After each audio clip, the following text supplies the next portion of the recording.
Bismillahirrahmanirrahim. Assalamualaikum warahmatullahi wabarakatuh. Waalaikumsalam warahmatullahi wabarakatuh. Ya, pertama-tama saya mengucapkan banyak terima kasih kepada rekan-rekan saya, senior saya yang sudah bersedia menyempatkan waktunya untuk mengikuti penyebaran pemahaman dan pengalaman mengenai budaya positif di lingkungan sekolah. Ya. Nama saya Wina Widianisi, CGP Angkatan 10 dari Kabupaten Sumbar, akan memenuhi salah satu tugas dari modul 1 mengenai budaya positif.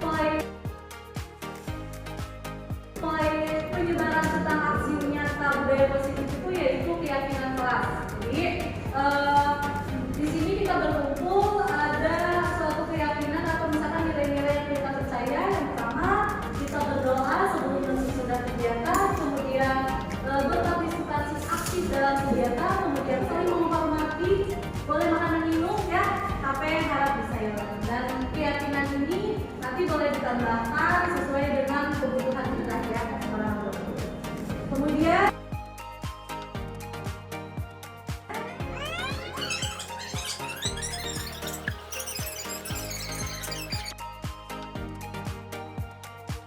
Kemudian saya akan menjelaskan tentang hasil dari materi pembahasan atau materi pembelajaran saya dari kegiatan dari kegiatan guru penggerak, yaitu mengenai budaya positif di modul 1.4 itu ada tentang konsep inti yang harus kita pahami mengenai budaya positif itu sendiri.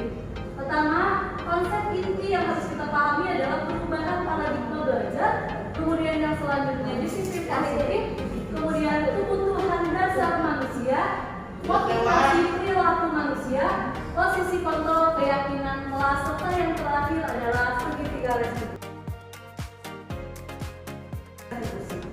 Kemudian untuk memahami perubahan paradigma belajar, kita harus mengetahui konsep intinya bahwa perubahan paradigma belajar itu adalah langkah yang paling penting untuk menjawab tuntutan zaman dalam mempersiapkan peserta didik kita untuk menghadapi tantangan masa depan.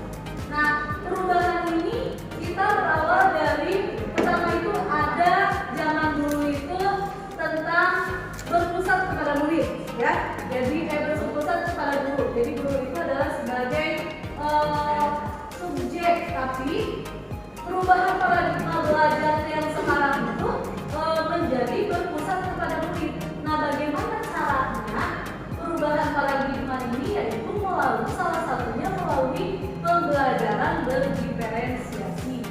Nah, untuk apa sih kenapa kita harus berubah dari tadinya berpusat kepada guru menjadi berpusat kepada murid?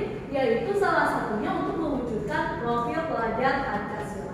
Ya, ini nanti.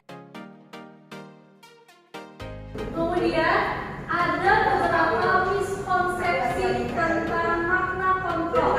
Jadi berpusat kepada murid itu yang pertama itu adalah di sini ada kalau berpusat pada guru itu teori yang dipakai itu adalah stimulus respon. Ketika anak itu distimulus, jadi ada respon yang balik. Tetapi kita berubah menjadi pada berpusat kepada murid dengan memanfaatkan potensi yang ada. Jadi disebutnya sebagai teori kontrol. Ya. Kemudian sebelum kita beralih ke teori kontrol itu apa, kita kadang-kala ada miskonsepsi mengenai makna kontrol itu sendiri, yaitu kita pernah nggak berpikir kalau misalkan guru itu bisa mengontrol murid, padahal itu tidak begitu, ya. Jadi mereka itu hanya ada semacam ketakutan atau hanya semacam membuka diri untuk benar-benar bisa dikontrol. Padahal ketika misalkan yang mengontrol, sosok pengontrolnya itu sudah tidak ada, ya sudah mereka karena kesadarannya terbangun itu dari motivasi eksternal, jadi mereka balik lagi. Jadi kita tidak bisa mengontrol murid kita dan murid kita. Hal yang paling bisa kita lakukan adalah menumbuhkan motivasi internal, karena biar mereka itu yang mengontrol diri mereka sendiri, bukan guru yang bisa mengontrol murid. Kemudian yang selanjutnya, ilusi bahwa kritik membuat orang merasa bersalah dan menguatkan karakter. Nah, jadi kadang-kala kita memperlakukan peserta namun misalkan kurang dibuat rasa bersalah gitu, dia itu akan paham, akan terbentuk karakternya seperti kamu tidak kasihan misalkan orang tua kamu membiayai kemudian kamu belajar tidak tekun atau misalkan belajar tidak sungguh-sungguh. Nah, sebenarnya itu adalah kita yang membuat mereka merasa bersalah sehingga karakter itu tidak akan kuat dalam dirinya. Yang ada dia akan menjadi sosok peserta didik yang rendah diri, yang tidak bisa tidak bisa mengenali potensi dirinya sendiri gitu. Jadi karena dia sering dibuat rasa bersalah, kemudian di kemudian hari mereka itu akan menjadi sosok yang tidak bisa mengambil keputusan secara mandiri. Kemudian yang ketiga, ilusi bahwa semua kekuatan positif itu efektif dan bermanfaat juga, ya. Karena pada dasarnya kekuatan positif yang penghargaan yang berlebihan terhadap anak juga itu akan menghilangkan motivasi alami dalam dirinya. Jadi penghargaan itu kan positif ya, tapi kalau diberikan secara berlebihan itu juga tidak membangun motivasi dalam dirinya, atau motivasi alami dalam dirinya itu akan hilang gitu. Kemudian ilusi bahwa orang dewasa memiliki hak untuk memaksa. Tidak ya, karena pada dasarnya anak itu tidak akan terbangun karakternya jika dia terus dipaksa seperti itu.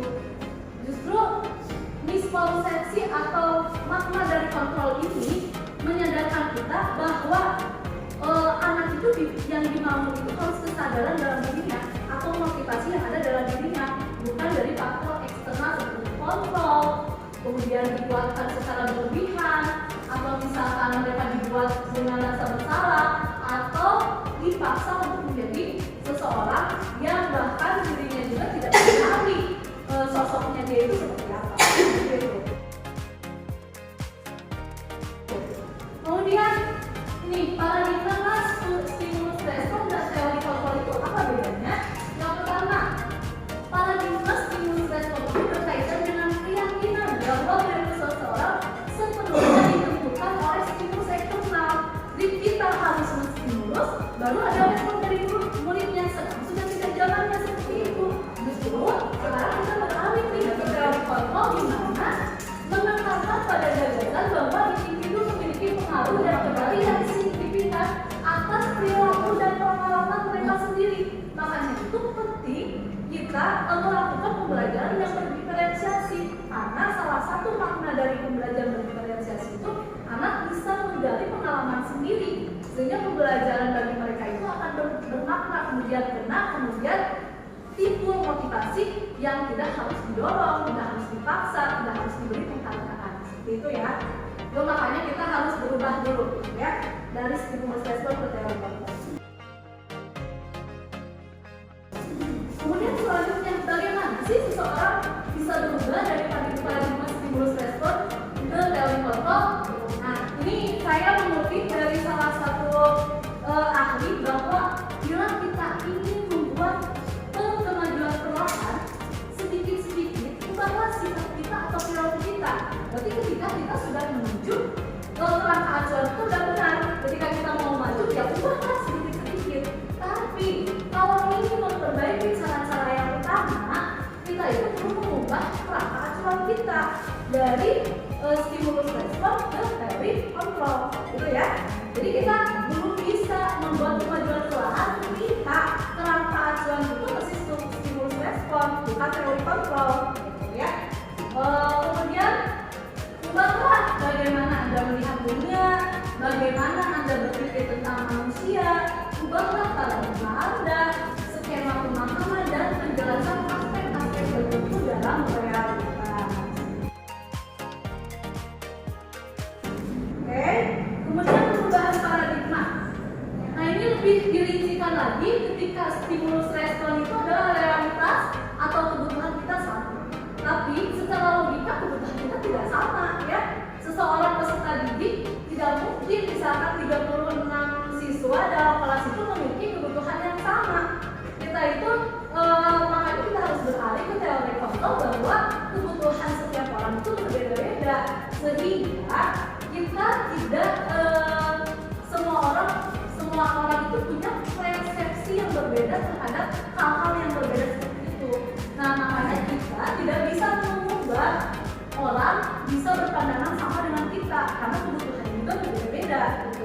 kalau misalkan kebutuhannya berbeda-beda, kita masih memandang dengan cara yang sama, justru itu kita tidak bisa memfasilitasi peserta didik kita secara optimal. Kemudian kita berusaha memahami pandangan orang lain tentang dunia.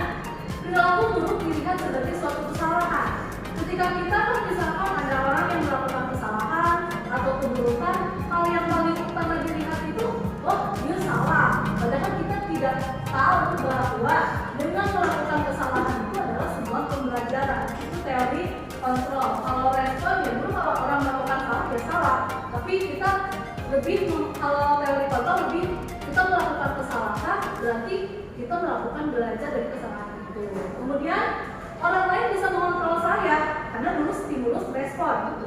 Tapi kalau teori kontrol Anda tidak bisa mengontrol orang lain ya. Kemudian saya bisa mengontrol orang lain tidak bisa ya, karena yang bisa mengontrol itu adalah diri kita sendiri dan yang bisa mengontrol orang lain itu adalah orang itu sendiri. Makanya yang dikumpulkan di sini bukan motivasi eksternal tapi motivasi internal atau secara sederhananya disebut sebagai kesadaran dari diri pribadi. Kemudian pemaksaan ada saat bujukan gagal. Ketika kita membujuk seseorang kemudian misalkan gagal, ya kita memaksa, tapi tidak. Di sana kolaborasilah dengan perbedaan yang ada. Jadi misalkan saya dengan Bu Sapitri itu punya pandangan yang berbeda terhadap suatu hal. Dia tidak dibujuk, tidak dipaksa untuk mengikuti pandangan saya. Justru kita bisa berkolaborasi satu sama lain karena pada dasarnya Bu Sapitri juga benar, berpandangan seperti ini, saya juga misalkan benar atau Bu Sapitri juga benar. Jadi kita bisa berkolaborasi bersama, ya. Jadi kemudian yang terakhir model berpikirnya jadi menang kalah, ya.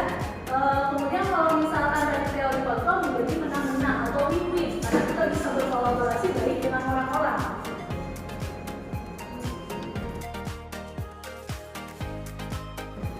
Oke. Kemudian kita lanjut nih ke pemantik ya, disiplin positif.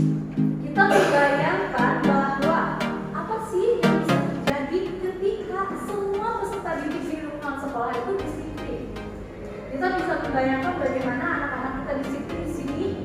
Mungkin setiap orang punya jawaban yang berbeda.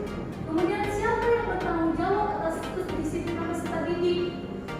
Misalkan ada yang mau berpendapat tidak? Siapa yang bertanggung jawab sih sebenarnya terhadap kedisiplinan peserta didik? Siapa? Dirinya sendiri. Hanya dirinya sendiri? Ya, terima kasih. Kemudian apa hal yang mesti kita lakukan untuk mendisiplin peserta didik? Ini tantangan buat kita ya, karena dulu kita selalu berfokus kepada fungsional atau penghargaan atau hal lain. Jadi kita itu membujuk anak, bahkan penghargaan itu bersifat menghukum. Ya, kalau dalam teori kontrol, penghargaan itu menghukum. Nanti kita bicarakan lebih lanjut. Apalagi hukuman itu bisa hanya intinya meminimalisir dengan waktu dan dengan jangka waktu tertentu saja. Ketika misalkan orang yang dianggap bisa mengontrol dia sudah tidak ada, ya dia bisa bertindak sesukanya karena motivasi dalam diri itu tidak terbangun. Kemudian kebanyakan orang akan menghubungkan kata disiplin dengan kata tertib, teratur, dan kepatuhan pada peraturan. Kata disiplin itu dihubungkan dengan hukuman, padahal itu sungguh berbeda, ya. Karena belajar tentang disiplin positif tidak harus memberikan hukuman. Justru itu adalah salah satu alternatif terakhir dan kalau perlu tidak digunakan sama sekali. Jadi kalau misalkan nanti ada pertanyaan, berarti kalau hukuman tidak boleh diberikan kepada peserta didik? Tidak. Ini alternatif terakhir ketika misalkan segala macam cara sudah tidak bisa dilakukan lagi, baru ini alternatif. Tapi ini sangat tidak disarankan untuk digunakan. Kemudian disiplin positif itu sebenarnya bagaimana? Cara penataan disiplin dengan mengajarkan anak bertanggung jawab dan menumbuhkan kesadaran diri berdasarkan nilai-nilai kebijakan. Nanti kita lihat nilai kebijakan seperti apa. Kemudian salah satu prinsip utama dari disiplin positif adalah fokus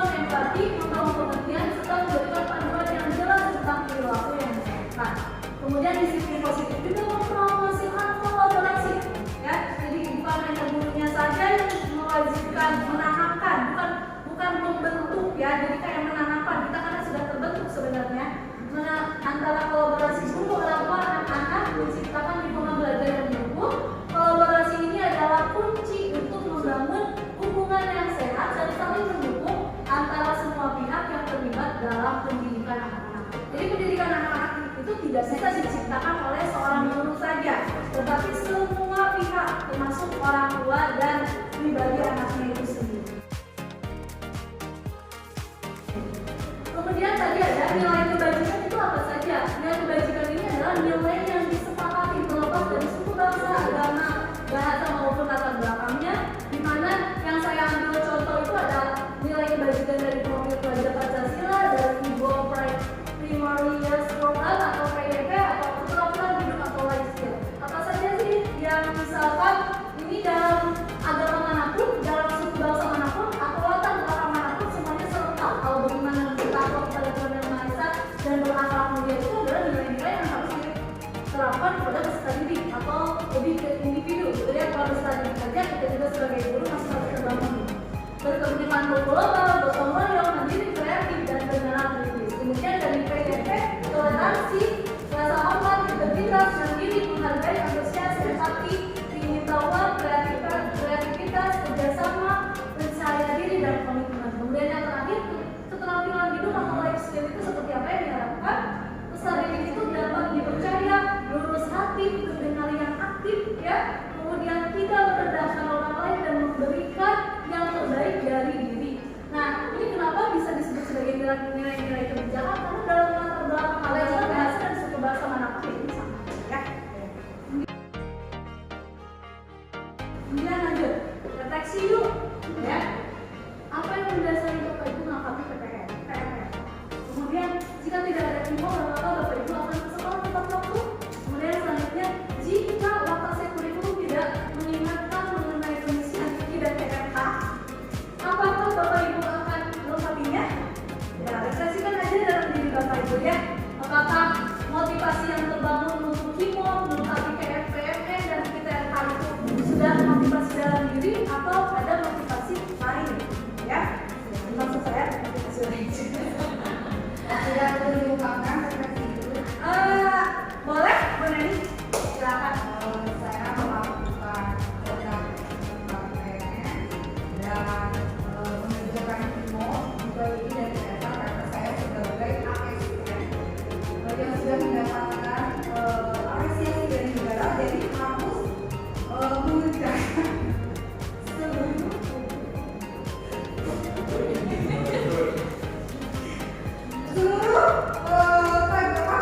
permintaan dari dari provinsi ataupun dari pusat untuk mengerjakan tagihan-tagihan dari PMN, KAMOS, IKI, dan PRK. Itu adalah hasil dari hati yang sudah. Alhamdulillah, berarti motivasi intrinsik dari seorang Bu Neni itu sudah sangat terbangun dengan baik, ya. Bagaimana dengan Bu Susan? Ada tanggapan lainnya? Apakah masih ada sesuatu yang Mengerjakan dari hati mengerjakan dari hati, tapi sampai dari waktu yang banyak itu di kelas akhirnya sementara. Tapi tetap aja kalau belajar di kelas itu suka tidak tenang ya, kalau PMN belum ya. Itu sangat mengganggu. Ya, oke. Kemudian kita refleksikan lagi nih. Mari kita tanyakan kepada diri sendiri bagaimana kita berperilaku. Mengapa kita melakukan segala sesuatu? Apakah kita melakukan sesuatu karena adanya dorongan dari lingkungan atau ada dorongan yang lain? Nah, kita lihat ya, di motivasi perilaku manusia itu dalam budaya positif itu dibagi menjadi 3. Yang pertama, untuk menghindari ketidaknyamanan atau hukuman. Ya, alhamdulillah Bu Neni sudah tidak ya seperti ini. Kemudian untuk mendapatkan imbalan penghargaan dari orang lain bahkan pujian. Kemudian yang terakhir untuk menjadi orang yang mereka inginkan dan menghargai diri sendiri dengan nilai-nilai kebijakan yang tadi pernah saya ulas, yang kita percaya bahwa nilai itu harus ada dalam diri kita.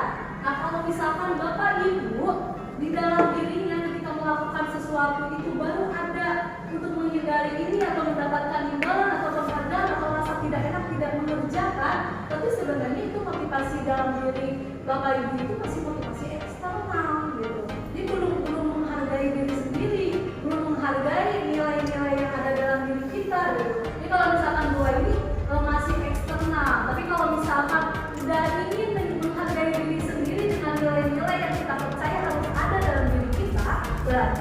Bapak Ibu alhamdulillah sudah mencapai motivasi internal yang diharapkan untuk bisa membangun budaya positif.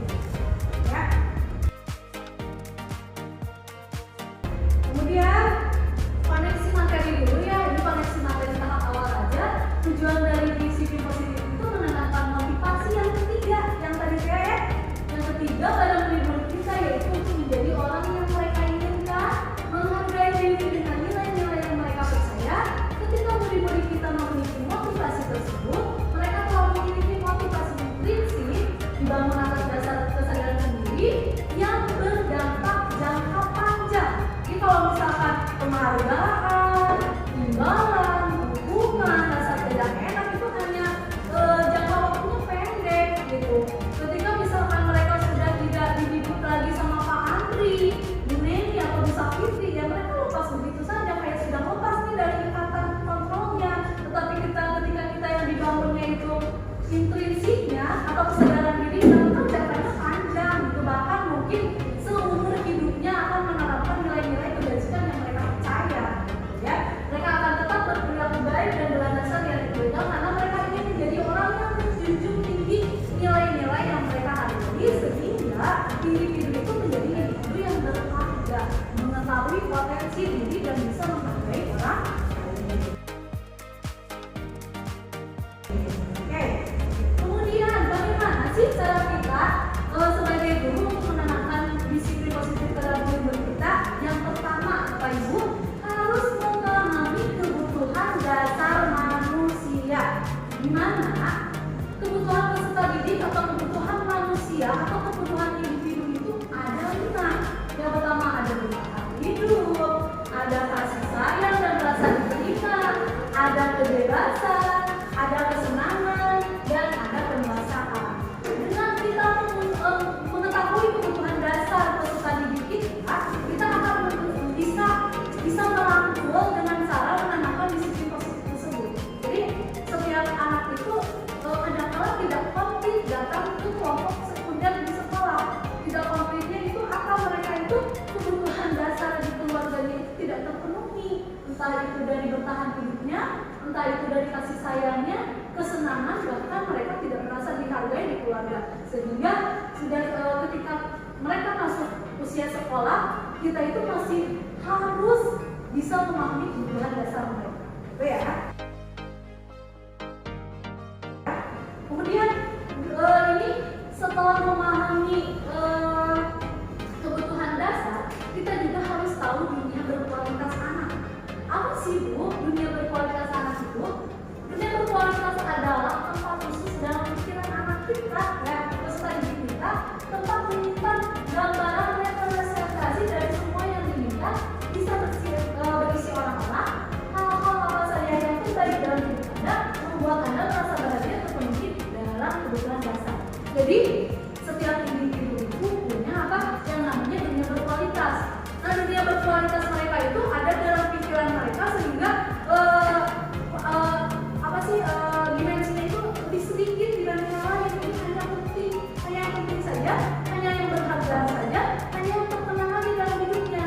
Nah, kita itu sebagai guru harus bisa masuk ke dunia berkualitas anak gitu. Jadi kita harus menempatkan diri kita agar bisa masuk, agar bisa diingat. Mungkin setelah 10 tahun anak itu keluar dari SMA 3 masih ingetin ke Bu Helmi gitu, karena Bu Helmi itu meskipun saya tahu di sekolah dia selalu bersikap positif dan lain sebagainya. Berarti Bu Helmi dengan kata lain sudah masuk ke dunia berkualitasnya si A seperti itu.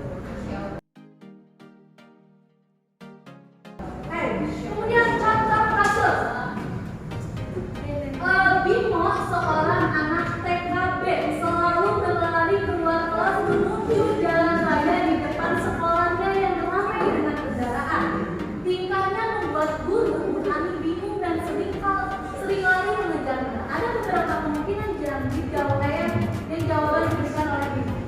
Jika Bimo berkata, aku hebat kan, bisa bikin ibu guru kejar aku. Nah, menurut ibu bapak guru, kebutuhan mana yang terpenuhi dari aktivitas tersebut? Nah, kan Bimo itu dikejar nih, tapi ternyata dia aku hebat gimana? Senang kalian. Kebebasan. Aku hebat. Berarti apa? Yes. Terima kasih buat Helmi. Berarti penguasa.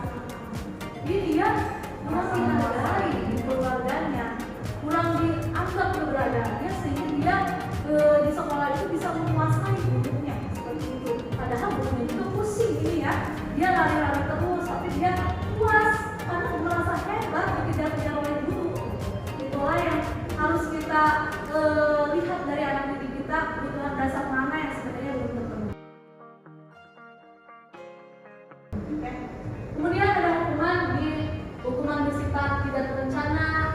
Jadi hukuman sama konsekuensi itu beda ya. Hukuman yang diberikan bisa berupa fisik maupun psikis. Kemudian murid anak disakiti oleh suatu perkataan atau kata-kata. Tapi konsekuensi itu murid tetap dibuat tidak nyaman.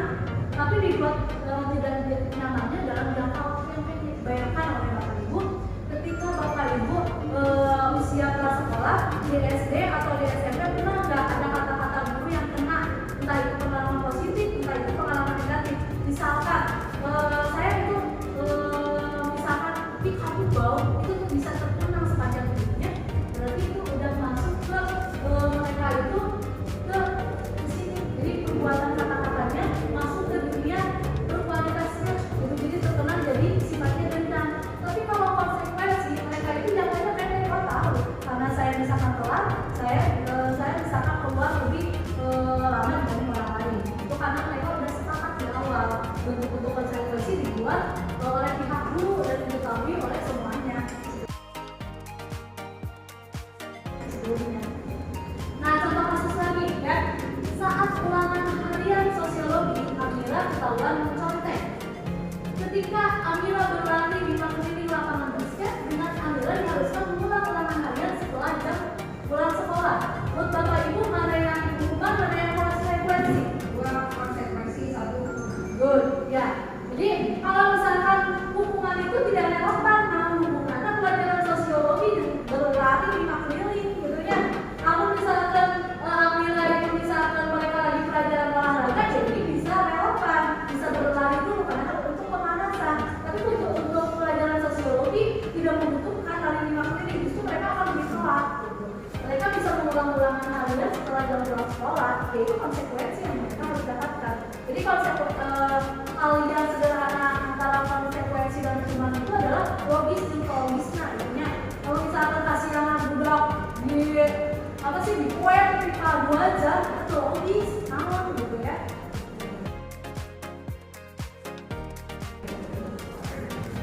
Nah, ini yang paling penting juga setelah ibu bapak memahami yang dua tadi, sekarang pahami dan refleksikan posisi 5 kontrol dulu.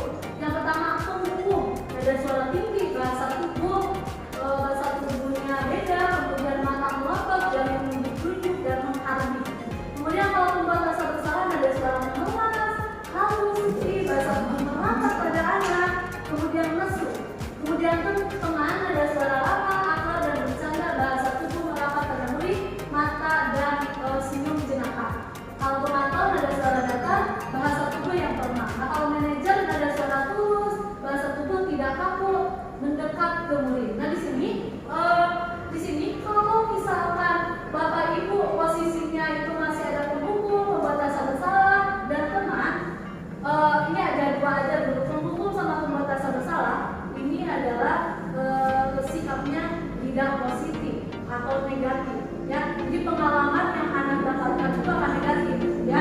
Tapi kalau teman itu sebenarnya positif, tapi yang positifnya itu bukan aturannya yang masuk ke dunia berkualitas, tetapi gurunya yang friendly, gurunya yang ditarik, bukan patah gurunya. Jadi kadang-kadang sob, bayangkan kalau kita curhat dengan anak, kita kan posisi udah teman ya. Nah, yang diambil solusinya atau kita menjadi orang terdekat anak. Jadi kita ya anak itu jadi tergantung nanti kita.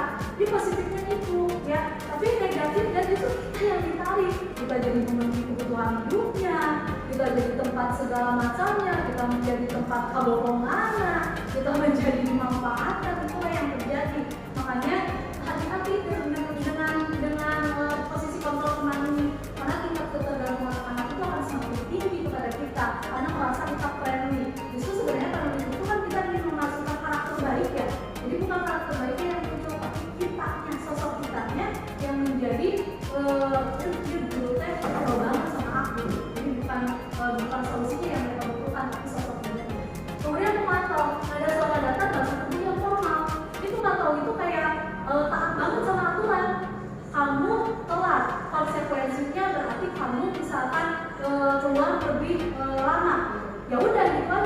tidak ada friendly, tidak ada penghukum, tidak ada memeras, tapi ya gitu ya.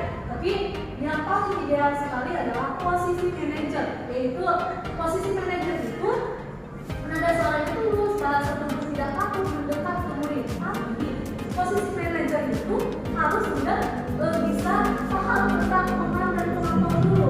Jadi mau ujung-ujung bisa ke posisi manajer, kalau misalkan kita sendiri tidak bisa memposisikan sebagai teman dan pemantau. Teman itu negatifnya itu hanya mereka itu tenang, nanti oh aku mau siaran aja, nah nanti dibereskan. Itu kan teman ya. Justru jangan seperti itu. Kita berteman, tapi kita harus taat kepada aturan seperti pemantau. Baru kita bisa maju ke seorang manajer. Gitu ya. Kemudian apa yang juga anak, meskipun manajer itu adalah posisi yang paling ideal, tapi peserta didik itu tidak siap dimanajeri semuanya. Ada anak itu dengan kebutuhan dasarnya itu kompleks banget, misalnya kebutuhan yang kita tidak terpenuhi, kesenangan yang tidak terpenuhi, kebebasan yang tidak terpenuhi, maka posisi manajer itu harus turun dulu jadi teman, ya. Jadi nggak bisa semua anak bisa muncul tanggung jawabnya, itu harus didorong dulu, gitu ya. Kemudian seperti apa posisi guru yang menggambarkan diri Anda? Terlambat lagi, pasti terlambat lagi, selalu datang terlambat. Kapan bisa datang tepat waktu? Seperti ini posisi foto apa nih Bapak Ibu? Ada pemulung, pembatas bersalah, teman, pemantau, manajer. Kalau seorang guru terlambat lagi, pasti terlambat lagi, selalu datang terlambat. Kapan bisa datang tepat waktu? Konten. Saya benar-benar sampai didengungkan mungkin. Ya, senang sekali. Ya. Tapi kalau Adi, ayolah, bagaimana sih kamu? Kemarin kamu sudah janji kebasahan. Kenapa terlambat lagi? Sambil tertawa guys, ya. Kemudian Rina, ya sudah apa? Duduk dulu sana, nanti Pak Guru bantu kamu ini destinasi. Ya. Jadi mereka itu berusaha masuk, tapi aturannya yang menjadi negatif, ya. Misalkan kayak guru kembali, misalkan pulang makanya ngarokok di ruangan.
dibuat oleh guru dan siswanya ya, jadi bukan hanya kita aja yang buat, jadi gurunya juga, siswanya juga harus tahu.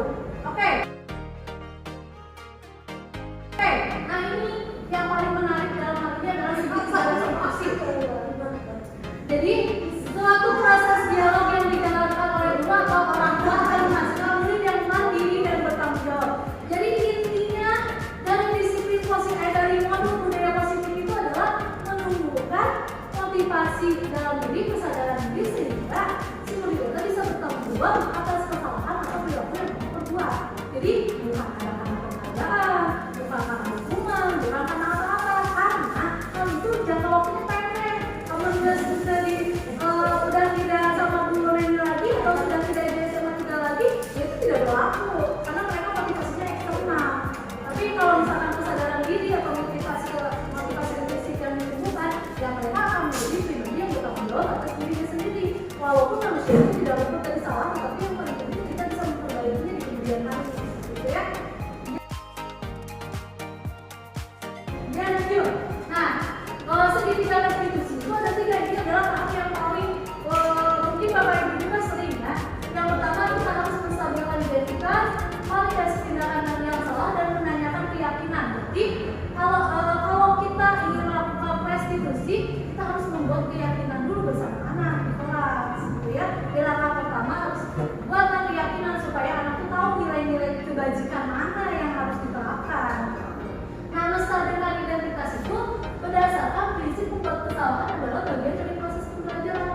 Gede-gede banyak salah, nggak apa-apa. Ibu pernah kok seperti itu, atau ibu paham kalau ibu ada di posisi kalian juga, ibu pasti seperti itu. Nah, itu adalah menstabilkan identitas. Yang gedung-gedung, ada kemauan, nah itu tidak bisa.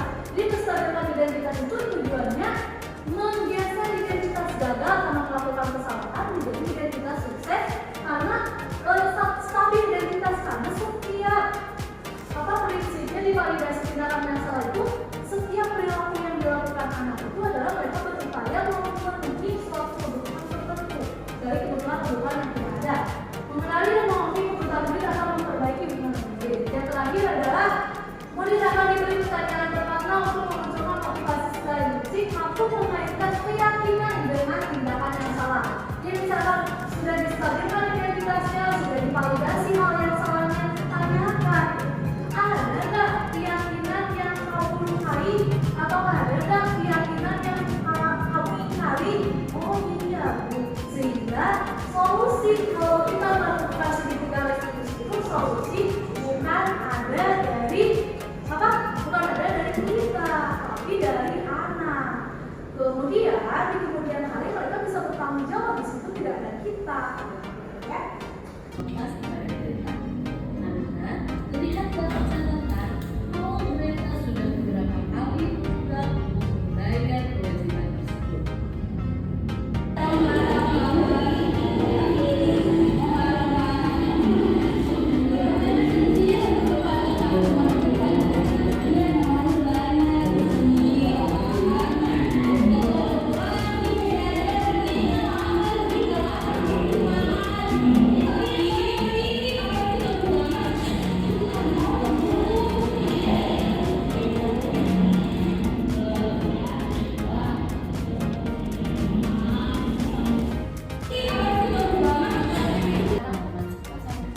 Dampak dari hal ini, mereka tidak mau masuk sekolah.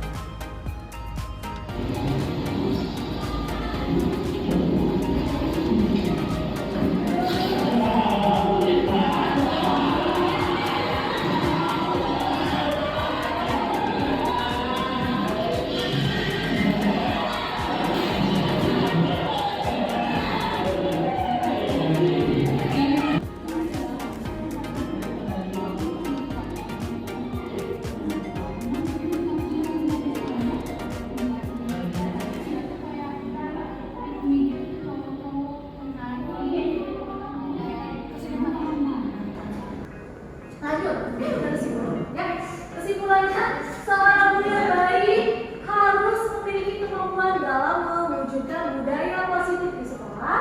Kemudian, budaya positif tersebut dapat dijalankan dengan menerapkan konsep-konsep inti seperti disiplin positif,